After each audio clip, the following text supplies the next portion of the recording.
Hey everyone, it's Jessica Correa with the Latino Outdoors Central Coast team. We are here at Henry Cowell Redwood State Park. We're about to get onto the Redwood Grove Loop Trail. So, vámonos! Alright, so right outside the visitor center, you should stop by before you start the trail. You can grab your tree guide and your tree map so that as you walk through the loop, you can start identifying the trees based on the number.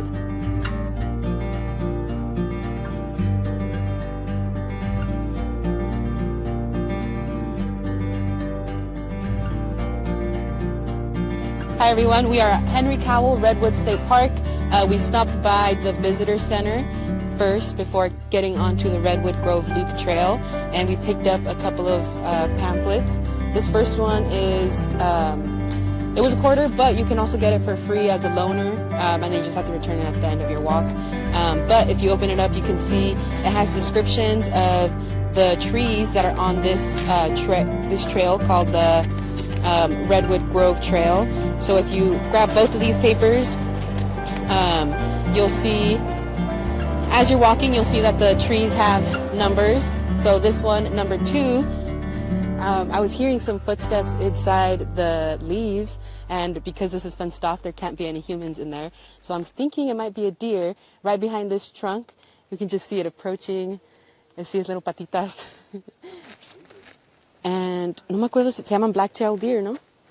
Because this is a trail populated by lots of people at the state park, it's important to keep your distance when you encounter wildlife, right? And it's a little bit easier to give your distance to deer.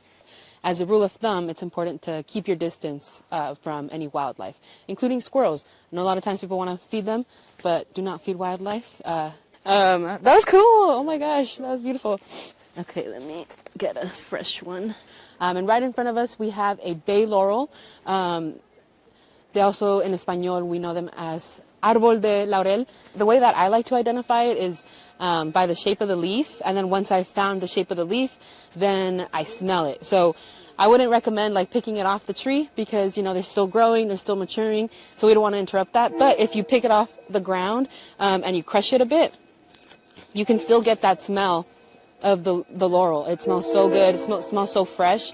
And a lot of Latinos use this in their cooking. If you've ever made pozole, if you've ever made caldo, these are las hojas de laurel que usamos, son estas. Obviously we use them when they are green, but they get dried up, and that's when they're perfect for cooking. These are probably not great for cooking, but they're really good to smell anyways.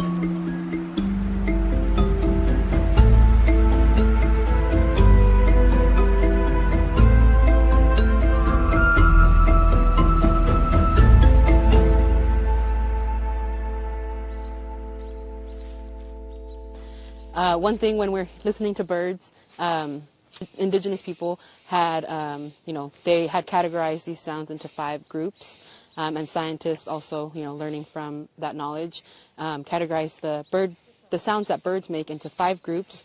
We have alarm, aggression, contact, song, and begging. Okay, so we are back to referencing our trail guide. We've made it to number 7. This is the giant. This is the tallest and widest tree in the park. And a fun little fact with the redwoods in general is that they have a really shallow root system. They don't go super deep into the ground. They go up to 12 feet in the ground, but they can grow, they can expand as far as 80 feet all around the tree. So if you take a look around this tree, you can see the redwoods in the background are probably connected to this giant redwood.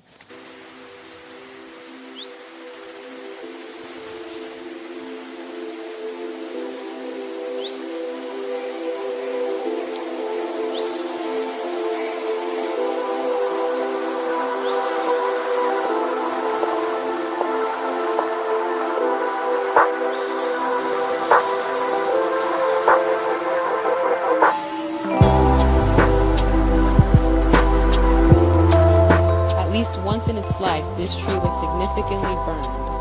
After the fire, burrows on the trunk sprouted and grew into branches we see today.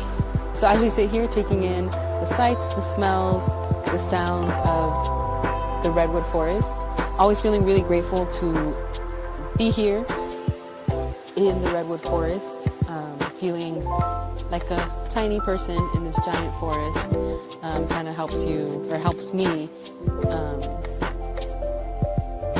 center myself, ground myself, especially the smell. I feel like the smell of the laurels, of the bay laurels, just give me so much peace. You take a deep breath in and it brings me so much peace, so much relief being outside. Mental health wise, I've been needing a nature day, so it's been nice to be here, be with nature. Yeah, so taking in the scents and the sounds of being here really helps ground me, brings me peace. And it's not only the sounds of nature that really help me, but also hearing the sounds of families connecting with each other in nature. I love to hear it and I love to see it. I love seeing Latino families out, bring their families out. I feel, I'm almost like projecting my love for my family onto their families because I love seeing groups of people, families and friends coming out into nature, building community through being here and through learning and connecting with nature. I feel like that's the biggest blessing that we can have.